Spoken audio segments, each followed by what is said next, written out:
අද බලන්න යන්නේ රාවණ අපරපුර පැත්ත ගැහණිය ගැන. මේක සුපිරි කතාවක්. මේක සල්ලි වලට නෙවෙයි යකෝ. මිනිස්සු ජීවත් වෙනකොට ජීවත් වෙන සත්තු මරාගෙන කන වැඩි සමාජික බලපන් මේ සත්තු මරාගෙන සත්තු කියන්නේ යකෝ සත්තුන්ට බය නැති මිනිස්සු මේ ලෝකේ ඉන්න ඕන තරම් බලපන් කොච්චර වැදගත්ද කියලා. මේ ජීවිතේ කියව සුන්දරත්වය බලන්න ගමේ තියෙන නගරේ තියෙන වඩා ගමේ තියෙන සුන්දරත්වය තමයි මේක විදහාපාන්නේ. ජීවිතය හරියම කටුක ප්‍රදේශයක අපි පැමිණ අතර වතුර බීලා හරි ජීවත් වෙන්න පුළුවන් සමාජයක්. මේක හරි විවිධාකාර ලෝකයක්. අපි මේ ජීවිතේ ලෝක ජීවත් වෙනකොට සත්තුත් එක්ක තමයි ජීවත් වෙන්නේ. මේ සත්තු මරාගෙන කන කෝර සමාජික තමයි අපි මේ ජීවත් වෙන්නේ. බලන්න මේ සතා අල්ලන ආකාරය. මේ සතා කොච්චර භයානකද කියලා උඩ තේරෙන්නේ නැහැ. ඒ සතා අල්ලගෙන මේ සතාට කිසිම බයක් සැකක් නැතුව මූ අල්ලගෙන කන හැටි බලන්න.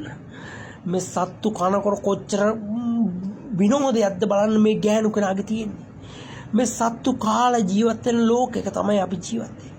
මේ බලන්න මේ පිඹුරු අල්ලන් ගිහිල්ලා කන හැටි කොච්චර සුන්දර බලන්න. ඔයාගේ යාළුවෝ මේ පිඹුරු අල්ලන් ගිහිල්ලා ලස්සන පෙති ගහලා හම්ම ගහලා කන යාළුවෝ ඉන්නවනම් මේක ලයික් කරලා මේ කමෙන්ට් කරලා මේ යාළුවෝ ටැග් කරන්න. මේ පිඹුර අල්ලන් ගිහලා මොකද්ද මේ කරන්න කියලා බලන්න. මේ පිඹුර අල්ලන් ගිහලා මේ පිඹුරගේ හම්ම ගහලා මේ පිඹුර හම්ම ගහලා කෑලි වලට කපලා කන ඇටි බලන්න. මේ කොච්චර රසවත් ආහාරයක්ද කියලා බලන්න. ලෝකේ තියෙන සුපිරිම ආහාර වලින් එකක් තමයි මේ පිඹුරු මස් කියන්නේ. පිඹුරු මස් වලට ගන්න පුළුවන් මේ බුණ බට අරගෙන කොච්චර සුන්දර වැඩක්ද බලන් කරන්න.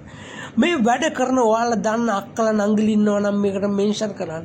ඔයාලා ගමේ ඉන්න මේ වගේ වානරයෝ සම්බන්ධව මේක ටැග් කරන් යන වානරයෝ ජීවිතයත් හැබැයි මේක සුදු ළමිසියත් මේ ලස්සන වැඩි කරන්නේ. ඔයාලා දන්නවනම් මෙයාලගේ වැඩසටහන් යටින් කමෙන්ට් කරන්න. අපි මේ වගේ වැඩසටහන් වල කැලෑක ජීවත් වෙනකොට අපූර්වත්වය බලන්න. මේ කැලෑ කොච්චර කුෂ කූර සත්වයෝ ඉන්නවද කියලා බලන්න. මේ විෂ කූර සත්වයොත් එක්ක කාලය ගත කරන ගැහැණු කෙනෙක්ගේ අද කතාව කියන්න තියෙන්නේ. මේ සර්පයෝ තමයි කන්නේ. සර්පයෝ ප්‍රධාන ආහාරයක් ගන්න චීන ජාතික කාන්තාවක්ගේ ජීවිත කතාව අල්ලා තමයි මේ කතාව ගොතෙන්නේ. වදුරෙක් තමයි ඔහුගේ හොඳම යාළුවෝ වෙලා තියෙන්නේ. ඔව් සත්තු අල්ලගෙන එක වාජනයක දාලා උන්ගේ පන පිටින් ඔහු අල්ලන් ගිහිල්ලා බාබකියු දාලා කන සත්ත්වෙක්. මේ බලන්න කැලෑවට කොච්චර දේවල් මෝ අරන් ගිහලා තිනවද කියලා. මේවෙන් පොඩි දේවල් දාලා තමයි මෝ හදන්නේ. බලන්න මේ රසවත් ආහාරය හදා ගන්නලාද ඇය. මේ එක කොටස් බාබකියු දාලා තමන්ගේ වේල වලට එකතු කර ගන්න ආකාරය. මේ කිසිම විෂක් නැති ආහාරයක්. මේවා කෑවයි කියලා මිනිස්සු මැරෙන්නේ නැහැ. මේ බලන්න කොච්චර රසවත් ආකාරය හදා ගන්නවද කියලා. හදලා කාලා ජීවත් වෙන මිනිස්සු තමයි ලෝකේ ඉන්නේ. මේ වානරයෝ තමයි වැඩි ජනතාව තමයි ලෝක ජීවත් වෙන වැඩිපුර. මේ බලන්න මේ සත්තුන්ගේ ආහාර අරගෙන ප්‍රෝටීන් බහුල ආහාරයක් තමයි මේක. මේ ආහාරය පිසින ආකාරය බලන්න ගින්දර දාගෙන මේ ආහාරේ බාබකියු ආකාරයට එක ශෛලී ආකාරයට උයාගෙන කරනවා.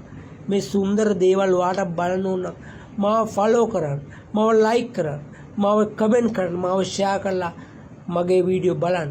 ආය ආදරේ පැලෙන්න. ජය වේවා. එහෙනම් අපි